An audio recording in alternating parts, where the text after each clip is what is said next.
तो शेख ख़ास से पाकिस्तान में दीगर इंस्टीट्यूशंस की तरह से शादी का इदारा भी अपनी मौत आप मरता चला जा रहा है। इसकी बहुत सारी वजूहात हैं, लेकिन टॉप ऑफ द लिस्ट इसका कारोबार बन जाना है। इसके बाद दीगर वजूहात में एक अहम वजह हमारे बच्चियों का प्रैक्टिकल ना होना है। वो टीवी ड्रामा और फ़िल्म इसको देखने के बाद ये सोचते हैं कि ज़िंदगी भी एक ख़्वाब की तरह से गुज़रेगी, ऐसा नहीं है। रियल लाइफ़ ड्रामा बहुत फ़र्क होता है। यहाँ पर सिर्फ मोहब्बत से काम नहीं चलता, आपको एक-दूसरे को बेहद इज़्ज़त देनी पड़ती है, ऊँच-नीच बर्दाश्त करनी पड़ती है, सार और कुर्बानी की ज़रूरत पेश आती है।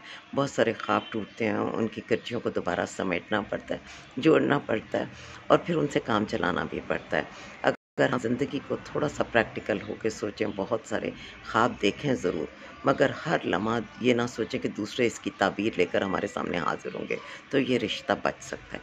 फिर बच्चियों को ख़ुसूसन चूँकि उन्हें माँ का अल्लाह ने रुतबा देना होता है, तो उनमें ज़्यादा सब्र ज़रूरी है। वो हर वक़्त शौहर को लेट डाउन नहीं कर सकती हैं, हर वक़्त नित नई फ़रमाइशों के ढेर नहीं लगा सकती। उस आदमी की मजबूरियों को एक्सप्लॉइट नहीं कर सकती, तो उनको ज़्यादा मोहब्बत, ज़्यादा तवज्जो, ज़्यादा कुर्बानी देकर अपने घर को बसाना चाहिए। और ये नहीं कि वो पंजाबी में कहते हैं कि हमसाये का मुँह लाल देखकर अपना मुँह आप थप्पड़ मारकर लाल कर लें। ये नहीं कि आपका कोई बहन भाई, आपके शौहर के बहन भाई, दोस्त अहबाब में कोई बहुत खुशनसीब है, उसके पास ज़्यादा ज़िंदगी की सहूलियात हैं, तो आप उसको देख के उसको अपनी ज़िद बना लें और अपने घर का माहौल ख़राब करें।